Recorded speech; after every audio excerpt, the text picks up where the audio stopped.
সবাইকে আবারও নতুন দিনে নতুন একটি ব্লগ দেখার জন্য ওয়েলকাম জানাচ্ছি। যে যেখান থেকে এই মুহূর্তে ভিডিওটি দেখছেন, আশা করি সবাই আল্লাহর অশেষ রহমতে ভালো আছেন। আলহামদুলিল্লাহ, আমিও আমার পরিবার নিয়ে ভালো আছি।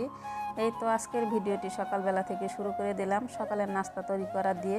আশা করছি আমার আজকের ভিডিওটি আমার প্রিয় ভাই আপুদের কাছে অনেক বেশি ভালো লাগবে। তো শেষ পর্যন্ত দেখার অনুরোধ রইল, আর প্লিজ একটা লাইক দিয়ে দিবেন। আজকে সকালের নাস্তায় পরোটা, আমি খাবো না, শুধু বাবার ছেলে খাবে। আজকে হচ্ছে আপনাদের ভাইয়া বাসায় আছে, তো ছেলেকে একটু ডাক্তারের কাছে নিয়ে যাবে। তো ছেলের একটু সমস্যা হয়েছে, এর জন্য ওর বাবা আজকে বাসায় আছে, আজকে আর অফিসে যায় না, ছেলেকে নিয়ে ডাক্তারের কাছে যাবে। তো 8:30 9টার দিকে। আর আমি এখন নাস্তা রেডি করতেছি, সকাল 7:30টার মতো বাজে আর কি। আমরা কিন্তু সাধারণত এত সকালে নাস্তা করি না। আপনাদের ভাইয়া অফিসে যায় 8:30টার দিকে, তো 8টার মধ্যে সে নাস্তা খেয়ে বের হয়ে যায়। আর আমি তো একটু দেরিতে নাস্তা করি, সকালে বেশি একটা নাস্তা খাওয়া হয় না, মানে হালকা পাতলা খাই আর কি।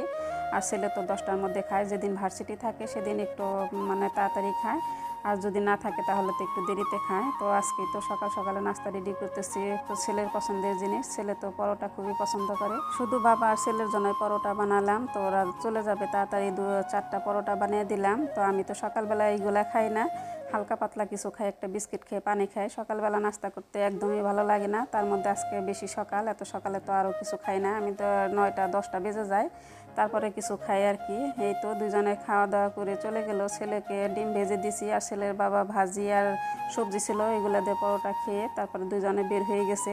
তো দুজনে যাওয়ার পরে এখন চলে আসছি ছেলের রুমে। ছেলের বাসায় থাকলে তো ভালো করে রুমটা পরিষ্কার করতে পারি না, ভাবলাম যে তো ওরা তো ডাক্তারের কাছে চলে গেছে, তো রুমটা মনের মতো করে পরিষ্কার করি। তো অনেক দিন যাবতীয় ভালো করে পরিষ্কার করা হয় না, রুমে থাকলে ভালো করে পরিষ্কার করতে পারি না। তো আজকে খুঁচিয়ে খুঁচিয়ে ভালো করে পরিষ্কার করতেছি। তো প্রথমে আমি ঘরটা ঝেড়ে নিছি অফ ক্যামেরায়, সব কিছু শেয়ার করতে গেলে ভিডিওটা বড় হয়ে যায়। এমনিতে ভিডিওতে একেবারেই ভিউ হয় না, ভিডিও তৈরি করতে এখন একদমই ভালো লাগে না, না পারতেছি সইতে, না পারতেছি কইতে, এরকম অবস্থা হয়ে গেছে। তো ভিডিও তৈরি করতে ভালো লাগে না, আপলোড করতেও ভালো লাগে না, কেমন জানি এখন আর আগের মতো মানে উৎসাহ পাই না। যদি ভিউ হতো তাহলে কিন্তু উৎসাহ বাড়তো, একদমই ভিউ হয় না, এর জন্য ভিডিও এখন আর করতে ভালো লাগে না আগের মতো। তো তারপরে একটু কষ্ট করে ভিডিও করলাম, যেহেতু আমার চ্যানেলটা আছে, চ্যানেলের জন্য মায়া লাগে, এর জন্য ভাবছি যে মাঝে মধ্যে একটা একটা করে ভিডিও দেব। প্রতিদিন ভিডিও দেওয়া একেবারে সম্ভব না, যদি ভিউ হতো তাহলে উৎসাহ বাড়তো। এই তো কথা বলতে বলতে তো পুরো রুমটা কিন্তু মনের মতো করে পরিষ্কার করে ফেললাম। তো কয়েকদিন পর পরে রুমটা পরিষ্কার রাখার চেষ্টা করি। তো অনেক দিন যাবতীয় ছেলে তো বাসায় আছে, ভার্সিটি বন্ধ ছিল, এখন ভার্সিটিও খুলছে, আর আজকে বাইরে গেল, ভাবলাম যে মনের মতো করে পরিষ্কার করে ফেলি। ওর নাকেতে একটু সমস্যা আছে, ডাক্তার সবসময় পরিষ্কার রাখতে বলছে ওর রুমটা। তো ওর রুম সবসময় পরিষ্কার রাখার চেষ্টা করি, বিছানা চাদরটা কয়েকদিন পর পরই চেঞ্জ করি। এই তো মনের মতো করে পরিষ্কার করে ফেললাম, পরিষ্কার রাখলে অনেক ভালো লাগে। তো টেবিল, তারপরে হচ্ছে এই তো আলমারি, সব কিছু পরিষ্কার করে ফেললাম। আর ডাক্তার ওর রুমে কিন্তু তেমন একটা ফার্নিচার রাখতে না করছে, বলছে যে শুধু খাট থাকবে, শুধু খাট থাকলে কি আর চলে, এর জন্য একটা পড়ার টেবিল আছে, আর একটা আলমারি আছে, আর বেডটাই আছে শুধু। এখন হচ্ছে বিকালবেলা, দুপুরবেলা আজকে রান্নাবান্না শেয়ার করলাম না, তো ওইগুলো শেয়ার করতে গেলে ভিডিওটা অনেক বড় হয়ে যেত, আর ছেলের রুমটা পরিষ্কার করতে করতে দেরি হয়ে গেছে রান্নাবান্না করতে, এর জন্য ভাবলাম যে আজকে ওইগুলো শেয়ার করব না। তো এখন হচ্ছে বিকালবেলা, তো আপনাদের ভাইয়া 2 দিন আগে একটা তাল নিয়ে আসছে, তো আমি অনেক দিন যাবতীয় বলতেছি যে তাল আনো না কেন। এই তালটা 2 দিন আগে আনা হয়েছে, আজকে আমি পরিষ্কার করে রস বের করব, তো সময় পাই না, এর জন্য আর করা হয় না। আর আপনাদের ভাইয়াও বলতেছে যে এই তাল মনে হয় পাকে নাই, ভালো করে পাকুক, পাকার পরে রস বের করবা, সুন্দর রস বের হবে। তা আমি বলছি যে না, পাকছে, সময়ের অভাবে আর কি আমি পরিষ্কার করতে পারতেছি না, রস বের করতে পারতেছি না, এগুলো কিন্তু টাইম লাগে একটু রস বের করতে। আমি যেভাবে পরিষ্কার করি তাল বা রস বের করি, সেটা আর কি আপনাদের মাঝে আজকে শেয়ার করব, ঝটপট করে ফেলি। এই তো সুন্দরভাবে তালের উপরের মানে খোসাটা ওঠানো যাইতেছে, তাল কিন্তু ভালোভাবে পাকাতে হয়, তাল ভালোভাবে পাকলে উপরের যে খোসা এটা সুন্দরভাবে উঠে যায়, আর একটু শক্ত থাকলে কিন্তু উঠতো না, একটু কষ্ট হতো। তো তালটা অনেক সুন্দর পেকে গেছে, এই তো তাড়াতাড়ি ছুলিয়ে ফেললাম উপরের খোসা। এই তো তালের মধ্যে 3টা আঠি হয়েছে, সাধারণত তালের মধ্যে কিন্তু 3টাই আঠি হয়। আর তালের যে উপরে যে আঁশগুলা, এইগুলা খেতে কে কে পছন্দ করেন, আমি তো খুবই পছন্দ করি, আমার কাছে খুব ভালো লাগে তালের আঁশ খেতে, আর তালের গন্ধটাও খুব ভালো লাগে। এই তো ঝটপট আমি বের করে ফেললাম, এখন আমি চালবো, তো কিভাবে চালি সেটা আর কি আপনাদের মাঝে শেয়ার করব। আমরা ছোটোবেলা থেকে দেখছি আমার মা চাচিরা যেভাবে চালছে ওইভাবে কিন্তু আমি চালতাম আগে, আমার কাছে অনেক কষ্ট হতো। বাঁশের যে চালনি থাকে গ্রামে, তো আমাদের টাঙ্গাইলের মানুষ বেশিরভাগই দেখি যে বাঁশের চালনি দিয়ে এই তালের রস বের করে। তো ওইভাবে আগে করতাম। তো এখন আমি বাসে চালনি দেওয়ার করি না, এখন আমি করি এই তো যে রুটি বানিয়ে আমি রেখে দিই।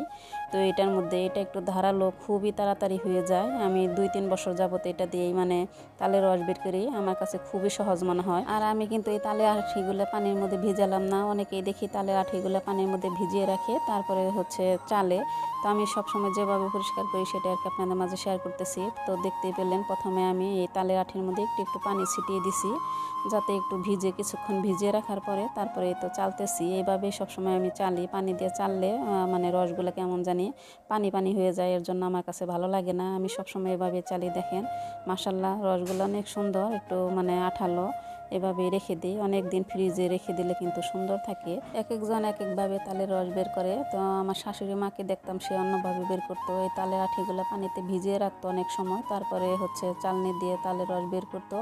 আর ওই তালের রসগুলো একটা ভালো কাপড়ের মধ্যে বেঁধে ঝুলিয়ে রাখতো। তালের যে মানে একটা তিতালো ভাব থাকে, তারপর পানি থাকে, ওইগুলো পানি পড়ে যেত আর আঠালো একটা রস বের হতো, অনেক ঘন রস বের হতো। ওইগুলো দিয়ে পিঠা বানাতো, ওইগুলো খেতে অনেক ভালো লাগতো। একটু ঝামেলা মনে হয় আমার কাছে, এভাবেও খারাপ হয় না, আমি এভাবে সবসময় রাখি। তো এই তো আমি ঝটপট কিন্তু বের করে ফেললাম। তো আমার তালের রস দেখেন অনেক ঘন, কিন্তু পানির মধ্যে ভিজিয়ে রাখলেও এটা চাললে পানি পানি হয়, এটা ভালো লাগে না। এই তো আমি 2টা বক্সে ভরে এখন ফ্রিজে রেখে দেবো, ডিপ ফ্রিজে। আর এখানে কিছুটা পরিমাণ তালের রস হয়ে গেলে এখন আমি তালের বড়া পিঠা বানাবো। আজকে নারকেল ছাড়াই তালের বড়া পিঠা বানাইতেছি। আর সব কিছু আজকে শেয়ার করলাম না, সব কিছু শেয়ার করতে গেলে ভিডিওটা অনেক বড় হয়ে যাবে। আর এখন হচ্ছে সন্ধ্যার পরে আপনাদের ভাই একটা নারকেল নিয়েও আসতে, তো বললো যে নারকেল দিবা না। তো এখন যদি নারকেল ভাঙি তারপরে কুড়িয়ে পিঠা বানাতে গেলে অনেক দেরি হয়ে যাবে। বললাম যে এখন কম করে ঝটপট বানিয়ে দিই, এভাবেও খেতে খারাপ লাগে না। তো আমি সবসময় যেভাবে বানাই সেভাবেই বানালাম, কিন্তু নারকেলটা দিতে পারলাম না আর কি। এভাবে খেতে অনেক ভালো লাগে। তো কথা বলতে বলতে তো ভিডিও একদম শেষের দিকে।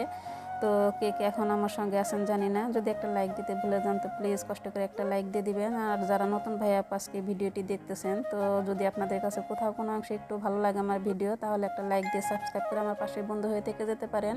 আর যারা অলরেডি এই কাজটি করে ফেলেছেন আপনাদেরকে জানাই অসংখ্য অসংখ্য ধন্যবাদ। এই তো পিঠা কিন্তু বানানো শেষ, ঝটপট বানিয়ে ফেললাম। তো অল্প করে বানালাম, এখনই খেয়ে শেষ দিয়ে ফেলবো, পরে আবার সুন্দর করে বানাবো। তো আজকের ভিডিওতে এতক্ষণ যারা কষ্ট করে দেখলেন সবাইকে জানাই অসংখ্য অসংখ্য ধন্যবাদ। আজকের মতো এই পর্যন্ত, আল্লাহ হাফেজ, আসসালামু আলাইকুম।